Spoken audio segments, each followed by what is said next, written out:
2020 sees the 100th celebration of South Africa's premier staying race, the Gold Cup. It's the ultimate test of fitness and endurance, and the coveted trophy carries the names of many a champion. Well, Gold Cup's a Gold Cup, isn't it? I mean, it's always an exciting race. All across the years, it's always been the July, the Met, the Gold Cup and the Summer Cup. They go round twice. And I mean, it's like those Gold Cups overseas. They're just exciting races. It's like the fourth major, so to win that's as big a deal as winning the July. The Gold Cup's the Gold Cup. What does it take from a horse to win the Gold Cup? A horse that stays all day, and a horse that's got stamina. A horse that's got a good nature, and a horse that does his training very well. They've got to be a good thinker. They've got to enjoy their work, and they've got to know what's going to be asked of them. It's very important to get a horse that suits the race. You know, you don't want a hot horse going to the races on Gold Cup day and running his race before the race. So I think temperament, big heart, and have the ability. The Gold Cup was a marathon event, and horses had to be really fit. A horse has got to be strong, he's got to have stamina, all day stamina, you know. I think you've got to have a class horse, you've got to have a good stayer with that touch of class, but most importantly you have to have a lion-hearted horse. It takes a very special horse, you know, it's the end of the season so the horses are tiring as well. They've got to have a lot of stamina, and I think, you know, the staying pedigrees come to the fore in these kind of races. So obviously it's a very special race to win, and you've got to have your horse really at his peak to produce the goods. The race was first run in 1920 for a stake of £2,000. It was contested over a distance of 2 miles or 3,200 metres, a distance which has not changed in the history of the race. The South African-bred Comely Lad won the inaugural running in 1920, but it then took another 24 years for a second locally bred horse to win. The reason being that in the early 1900s, large numbers of horses were imported into South Africa from Great Britain and New Zealand. And whilst South African breds have mainly won since 1944, 14 imports have done so as well. 5 from Great Britain, 2 from Ireland and the US, 4 from Argentina and 1 from Australia.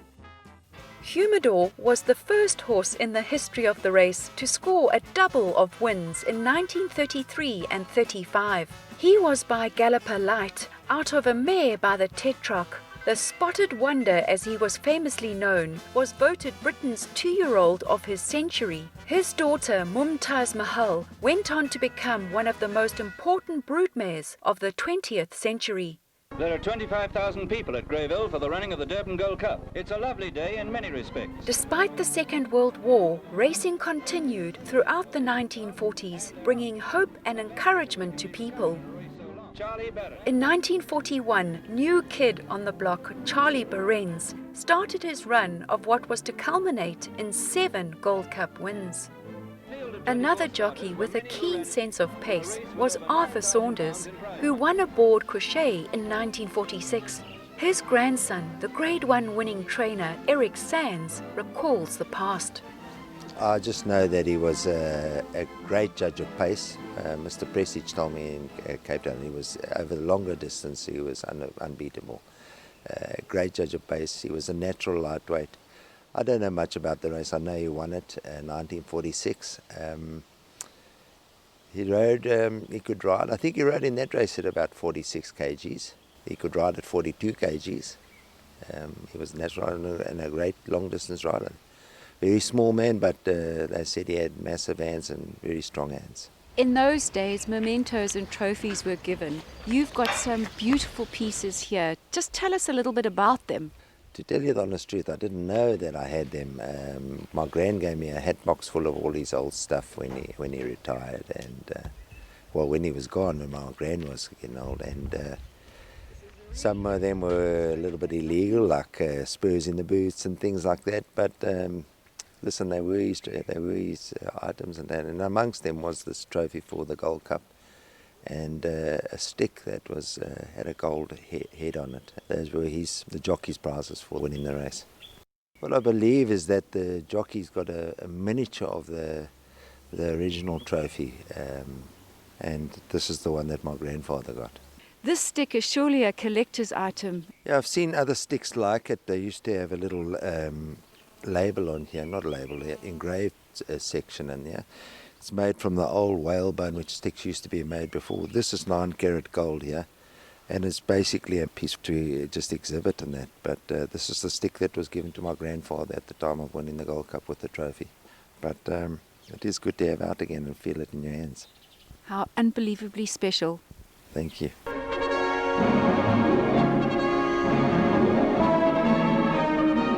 To Greyville for the Durban Gold Cup Handicap. Exeter Chimes became the first filly since the inaugural running some 32 years before to win the race. It was a decade of records, as 3 years later, in 1955, Skyfinch became the first 3-year-old to take the honours. Heading for home, Moon Madness is slightly ahead of Skyfinch. Skyfinch is an outsider, but somebody backed him, and Skyfinch came home ahead of Juggernaut, Speybridge and Moon Madness, a 25-1 winner of the Durban Gold Cup. In 1957, the 4-year-old colt Excise won and wrote his name into the history books by being the first horse to land the Gold Cup Durban July double. He went on to win Africa's greatest race the following year in 1958. In '64, Charlie Beren scored his 7th win in the race. New Chief has enough extra speed to win by half a length. Charlie Berens thus celebrates his 7th success in the Gold Cup. It was a record he held throughout his life and was only broken some 48 years later by a race-riding sensation, Felix Coetzee. The only dead heat in Gold Cup history took place in 1977 when Don the Stripe and Pacer could not be separated as they passed the post. Michael, you were on Don the Stripe. Tell us about that race. Yes, Pacer was out in front. Don the Stripe came from quite a few lengths back. We just got up, but also it was tense because Brian Dees rode Pacer, for the Oppenheimers, and Miles was trained by Sonny Whitefoot, and nobody knew, who actually won, so that took a few minutes as well, and, nobody would go in the number 1 box. So, it was, quite a happy ending, let's put it that way. And when the result was actually announced? Huge roar from the crowds. Unbelievable, really, because, to think you go 2 miles and then end up in a dead heat, it's phenomenal. It's virtually unheard of. 1979 winner, the Basil Cooper trained the Malster, was talented but also a rogue and inconsistent. Interestingly, he provided the legendary Lester Piggott with one of the most outstanding wins of his celebrated career. That race took place at Scottsville in November 1975. After having got left in the stalls with Piggott telling the starter his fortune, he finally set off. Despite having lost 12 lengths, Piggott managed to get up and win the race in class record time. In a book written by Sean McGee called The Race of My Life, Piggott nominated his win on the Malster as his greatest ride ever. The Malster won on his 3rd attempt in the Gold Cup. The story goes that his arrival on course was delayed due to a puncture on Basil's old float coming down from Moy River. The wheel nuts had been tightened too much, so that help had to be sought before being able to replace the wheel. The field were already at the start by the time he arrived at Greyville. Basil Cooper, who was the trainer, and he was floating the horse, came rushing to me and said, come, hurry up, because the float had broken down. I had to trot the Malster out, down to the start, and I wasn't there 3 minutes, and they said, the guys have got to go in. Tell us what it was like as you turned for home. The way I was going, I said, I think this horse can win this race. And as I asked him for more, he just took off. He lowered his body and off he went. Wow. And I tell you, I felt excited. And when I got to near the finish, I said, I'm going to win this. And I went on to win it. And it was such a great feeling. I'll tell you, Basil Cooper was over the moon. It's JBK Cooper with the eye patch. He had put such a lot into this horse. And he told me, he said, you're going to win this race, but you got to ride him right. And everything went according to plan. The malster didn't like greys, I understand. He hated them. If you saw them at the track, he'd physically go and attack them. He just hated the greys. And funny enough, the horse that ran second to him was a grey horse. And I remember him having his ears back and looking at him like that. So I thought, oh, I hope he doesn't attack him because they'll disqualify me then. But he went right through with it all the way. So that was it. Freddie, what relationship did you have with Basil Cooper? Oh, great relationship. I admired the man. I was a good trainer. There was a lot of respect, and he respected me too, which is very important in jockey-trainer relationship. Where did Basil Cooper train from? He trained in Moy River. He wasn't at the track, so I didn't see him at the track or anything like that. He just kept me informed every day on how the horse was doing. And I thought he was one of the best trainers I've ever ridden for. The only lady to have trained a Gold Cup winner is Anne Upton. Furious won for her in 1980. Anne, you were only the second woman to hold a trainer's license in South Africa. That was in 1957. Were you ever concerned about competing in a male-dominated world? It didn't worry me that there were men trainers. You could only do the best you could. And if you made the grade, you made the grade. If you didn't, toughies, get on with something else. I trained a lot of Gymkhana racehorses, won a few, and I thought, well, I'd better go for the big one, Scottsville. You have a wonderful gift of dealing with difficult horses and developed a reputation as someone who could literally fix them, not the least of which was Furious. How did that all come about? I met Fred Rickaby on the race course, and we struck up a very solid friendship. We did quite a lot of work together with horses of his, and then of course he said, I'm going to send you a very difficult horse. That's how he spoke. So I said, send him, Fred, I'll do the best I can. And that was Furious. Furious came to my yard and he got out of the horse box and he quickly had a look at about 3 Friesland cows that walked past him. And he thought, what the hell are those? I haven't seen them for a long time. Well, he settled down very quickly. He had lovely length of rein. He had a wonderful temperament. He was quiet. He didn't fight you. He got on with whatever you asked him to do. And he managed to climb up the hills and down the dales where I lived, in the edge of World's View and the plantations. He loved living in the country.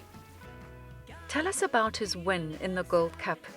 We'd won a number of races before when Cyril Hurwitz was in London. And he phoned and he said, look, can you win the Gold Cup? So I said, we've got a good chance. He said, I want to know, can you win? So I said, yes, Mr. Hurwitz, all right if you say so. He was a very difficult man on the quiet, but I knew I had a good horse and I knew I had a good jockey. Bertie timed the race. He won it very easily, never used the stick. It was hands and heels ride. And Hurwitz pitched up at Greyville at 1:30. And I said, I thought you were in London. He said, well, I had to come here to lead my horsing. No pressure, Anne. No pressure. When a man is going to have a bet on a horse like his owner, you know, the man would spend, I'm not exaggerating, a bet like 5,000 rand on a horse for a win, or 10 or 15 for a win on a horse. Gives the trainer a hell of a lot of worry. And I'd seen Sydney Laird have problems like this. Yeah. What did Furious mean to you, Anne? He was always so pleased to see me come out of the crowd. He knew, oh, where's Mum? There's Mum. And same with loading into the float to go home. He'd go into the box and he'd try and look round to see where you were, if you were coming too. Was his work rider Jean Newell important in Furious's success? Yes, she used to work him. He was very fond of Jean, and Jean was an excellent horsewoman. She really was a girl who could ride almost any horse. She wasn't scared. He loved her, and she rode a lot of work on Furious. He knew her very well, and he was sent to Johannesburg when he retired as the lead horse to Turffontein. And he lived his days out at Turffontein. He's buried there as a grave. I couldn't have existed without horses in my life. So I was very fortunate that I took up training. The 1980s heralded in the golden years with the mighty Terence Millard and Felix Coetzee. Together they dominated the Gold Cup, starting a run of 6 wins for Terence and 8 for Felix. To racing fans, Terence Millard is best remembered as one of South Africa's most dominant racetrack forces. Yeah, Terence had an unbelievable record in the Gold Cup, and if you knew the man though and you knew the way he worked, it really wasn't that surprising or difficult to understand. Good horses, good jockeys. You had Felix Coetzee and Mark Sutherland riding for him mainly, and a great stickler for detail. He knew his horses inside out. They were supremely fit and blood tested a lot, so he knew exactly where he was. He was very, very difficult to beat over ground, in fact in any race, but the Gold Cup I think gave him a lot of pleasure because it was probably those years anyway, it was a supreme test of excellence. The team that Mr. Millard built around him with his jockeys and work riders towards the end was really strong, and we had the utmost respect for him. He wanted things done just his way, and we gave it to him. We rode the horses in the track work and the preparations just to the letter. He was very serious about the way he wanted his work done, and we did it, and I think that contributed in quite a big way to the success. Castle Walk possibly was his favourite winner. He got eliminated from the July, and Terence was moaning about it for a month and said, I'm going to make a meal of the Gold Cup. Sure enough he did, and the horse won well.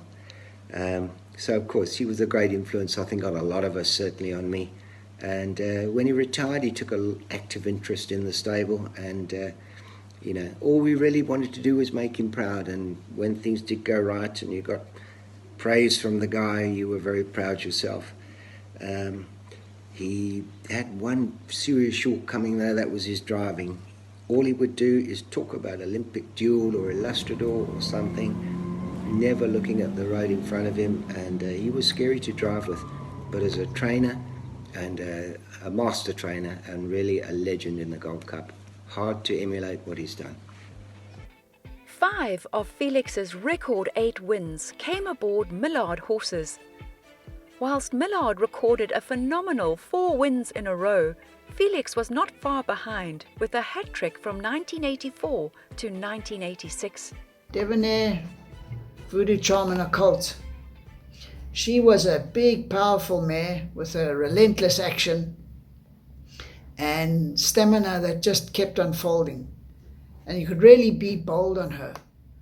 And I think that's possibly the boldest I've ever been on a horse, because she would just run the field into the ground.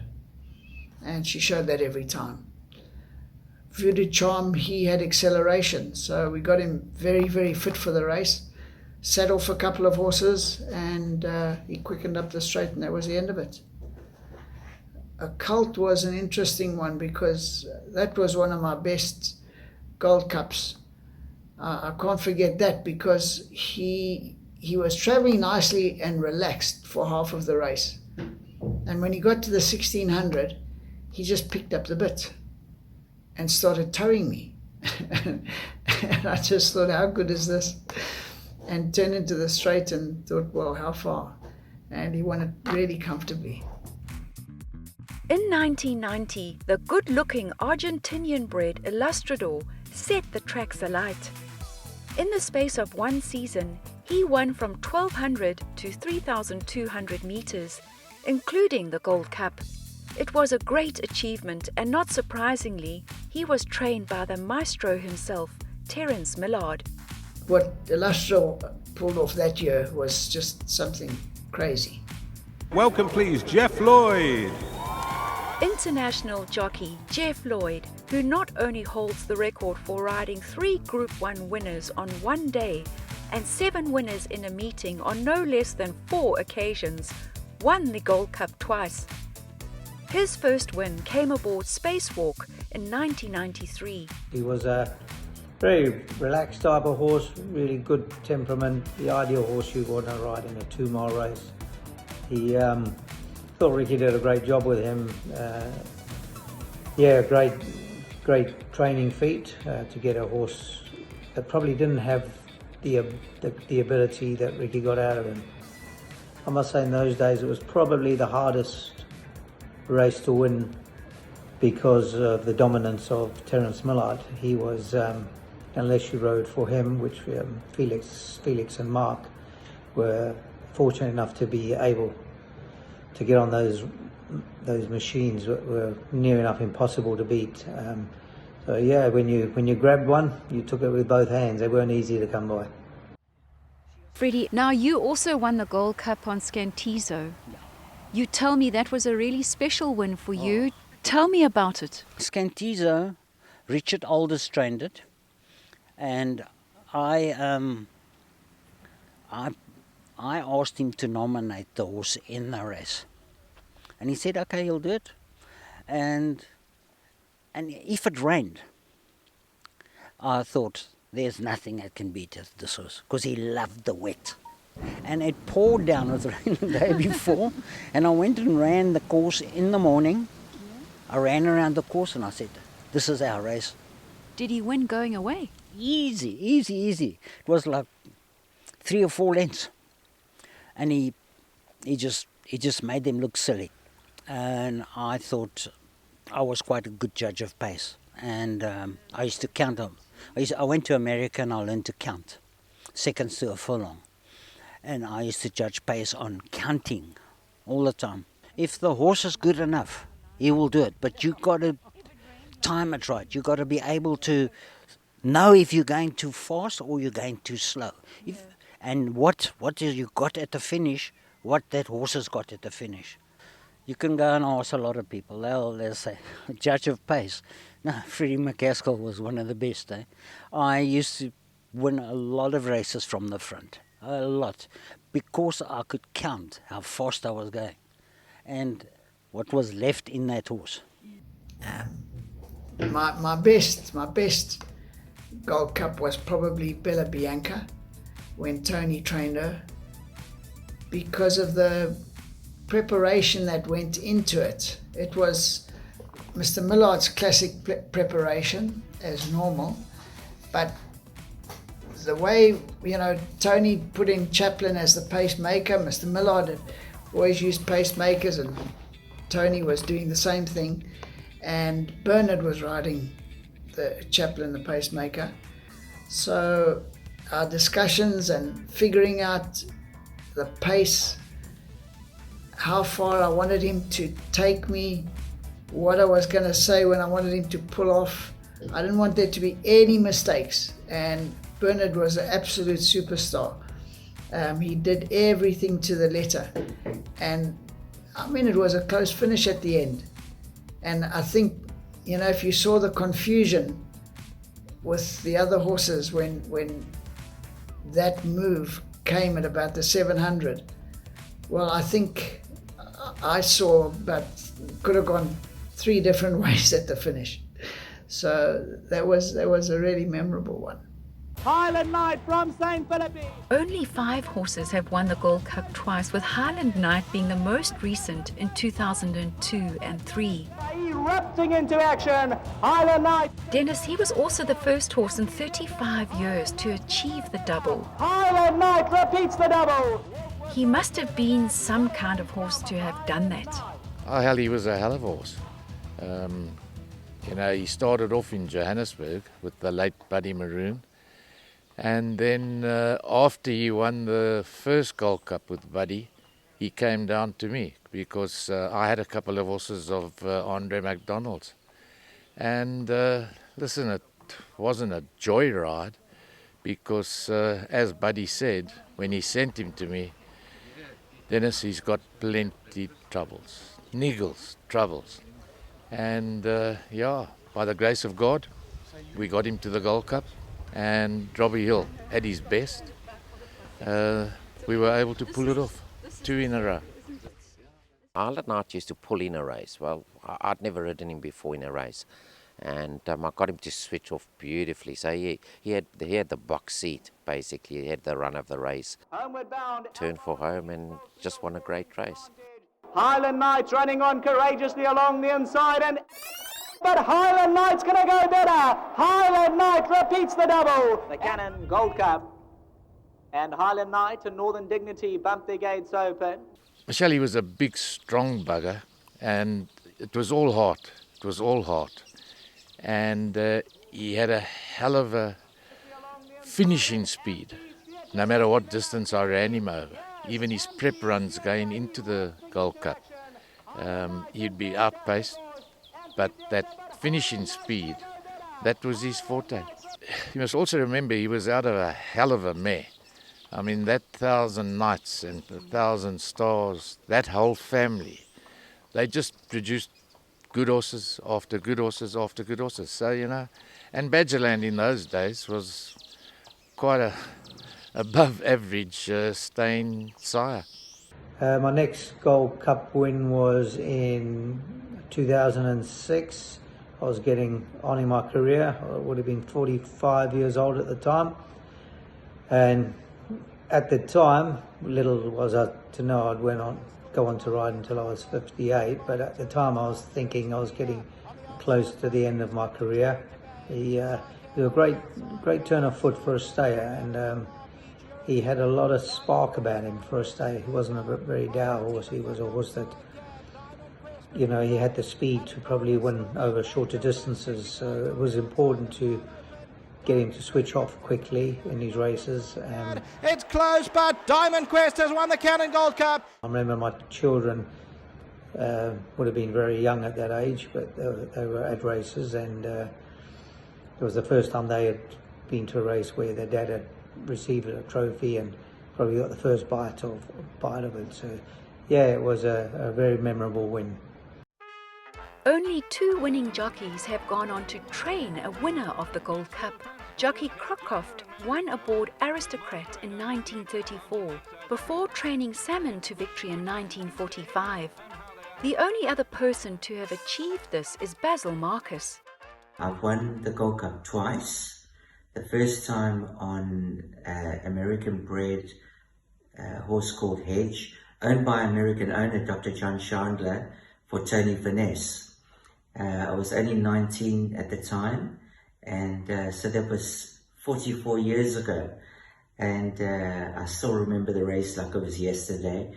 I then won the Gold Cup for the second time on Equilateral, and beat Hawkins by a very, very tiny short head.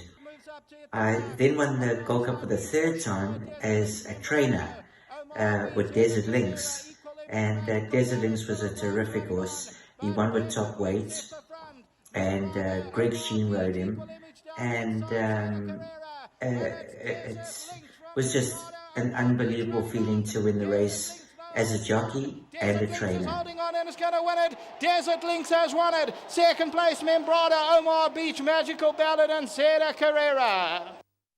With 8 Gold Cup winners to his name, Felix Coetzee, or the Cat as he was known, is the most successful rider in the history of the race. His victory spanned a 28-year period, with his last ride in the Gold Cup being a winning one on In Writing in 2012. Charlie Behrens runs a close second with 7 wins from 1941 to 1964. And in recent years, the popular Glen Hatt won 4 times between 95 and 2014. For a funny Gold Cup story, one year I'd been riding in Hong Kong and Stephen Gell phoned me up and offered me a ride from Mike de Kock. He was working for Mike at the time.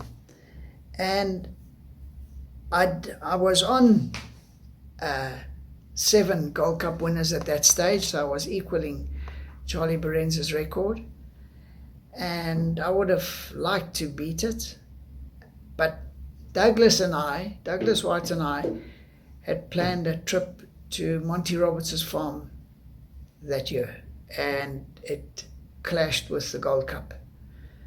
And I had to forego the ride. Well, of course it won.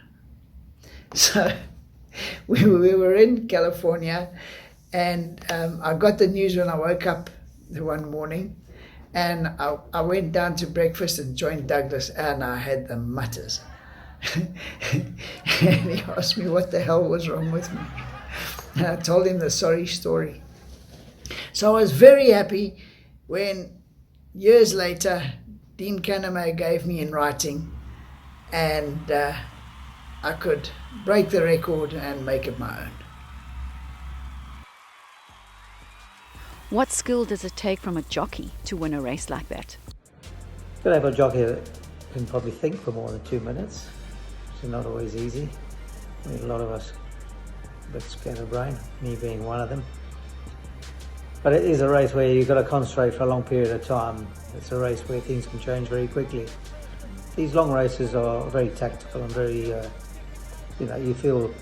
I always had great satisfaction winning races, over the 2 mile distance, When you ride in that type of race, I've ridden a couple of horses that were unlucky in the Gold Cup as well, but they found a lot of interference. So your big thing is to make sure you get a clear run. Listen, tactics are important in every race, but it's the pace that's the big thing. Judging the pace and knowing what type of animal you've got underneath you. Horses that are one pace and can gallop along for a long way out, and others that need to finish it off. You got to judge your pace. That's probably the most important race. When you ride, over those marathon distances. Understanding your pace, understanding your how fast you're going, how much is in reserve in the horse, how much you got at the finish, because you got to plan it and pace it perfectly if you want to win the Gold Cup. It was one of my favourite races to ride, funny enough. Loved riding the Gold Cup. Why? I just did it. It was the marathon. It's a marathon of all the races in the country. It's one of the most tactical races in South Africa, and it's a great race to ride in. Very exciting how you plan it and work it out, and your tactics, and I think this year is going to be an equally exciting day. Towards the inside, Ash Cloud tries to come forward. Gothic's running on Magic. There's nothing as heartwarming as a happy horse and owner. When that horse won the Gold Cup before surviving a bush racing ordeal, and his owner is the jockey who rode him to victory, it becomes a feel-good story. The Waving Flag retired to Jenny Millington's rehoming centre, where he had been there a couple of months, and unfortunately on that fateful day he was stolen. 2 days later they found him, and he was in a very poor state, but Brett Crawford and his whole team and a whole lot of other people that were involved in his recovery managed to get him back on his feet again, and nobody really wanted him, which was so sad. And so that's how I ended up, and my daughter's been riding him, and they've really got on well with him, and he's now at a riding school in Juisenberg-Vlakte, where he gets ridden on a regular basis, and he's doing exceptionally well. The passion for horse racing and the Gold Cup runs in families and down the generations. What does it mean to you as a young trainer to have such a wealth of history behind you? Well, it's always very special. It's a very prestigious race, and we've been very fortunate. My dad won it twice as a jockey, both before I was born, and he won it with Desert Lynx as a trainer as well. So we've been lucky in the race. I don't know how many times Anton's won it, but he's won most of the big ones on numerous occasions. But it's a very prestigious race, and I think it's one of those races that any trainer these days would love to win. The Gold Cup is a very sentimental race for my whole family. My grandfather, Terence Millard, won it 6 times. My dad, although I would say he's a very good conditioner of stayers, he's never won it. So this year we're really striving. We've got a horse from Cape Town, we've got a horse from Joburg. In fact, it's the only feature race in South Africa my dad has never won. He's run second, I think, 6 or 7 times. So yeah, we're striving to win it. It's a special one for us, and I really hope we can achieve that in the near future.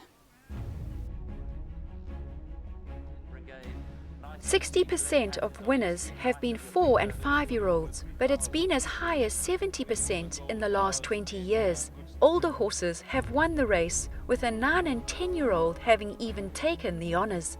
But it takes an exceptional 3-year-old, and understandably, only 4 have accomplished this feat in the race's proud history. They have all been colts: Skyfinch in 1955, Humdinger in 72, Castle Walk in 88, and Ancestral 4 in 2010. Only 5 horses have ever won the Gold Cup twice: Humidor in 1933 and 35, What Next in 1940 and 41, Chez Monty in 1949 and 50, and Cufflink in 1965 and 67. It then took another 25 years for a horse courageous enough to achieve this feat. It was trainer Dennis Dreyer's Highland Knight in 2002 and 3. Highland Knight repeats the double. Only 6 outstanding fillies and mares have won this marathon, which is known to suffer no fools when it comes to fitness and stamina. It took 32 years for the first mare, Exeter Chimes, to do so in 1952. A further 32 years later again saw Devon Air win in 1984, Festive Forever in 96, Bella Bianca in 98, Colonial Girl in 2000, and Dynasty's Blossom last year in 2019. The July Gold Cup double was achieved by Excise in 1957, Devon Air in 1984, Occult in 86, Illustrador in 90, and Spacewalk in 1993. However, only 3 of them accomplished the double of wins in the same year, those 3 being from the stable of the mighty Terence Millard, Devon Air, Occult, and Illustrador. Since 1945, the greatest winning margin has been 4.5 lengths, achieved by Devon Air, who triumphed under Felix Coetzee. The fastest run race was recorded by Humidor in 1933 when he clocked a blistering 192.96. The slowest run race was in 1963 when Jerez won in a time of 2:11.40, some 18 seconds slower. The most weight carried to victory was 59.5 kgs by It's My Turn in 2018. And the lowest, a mere 41, carried by Tower Bridge in 1921, Royal Rufus in 24, and Aristocrat 10 years later in 1934. No other trainer has made such an impact on the Gold Cup than Maestro Terence Millard. His 6 wins included 4 in a row, with Hawkins in 1983, Devon Air in 84, Voodoo Charm in 85, and Occult in 86. Castle Walk won in 88, with the Illustrador completing Millard's dominance of the race in 1990. Since 2000, Mike de Kock has recorded 4 wins, with Thundering Star, Ancestral 4, Wild One, and Enard in 2016. And so, we celebrate 100 years of Africa's premier staying race. It's the ultimate test of stamina and fitness. This is why we race, and this is what we race for: the Gold Cup.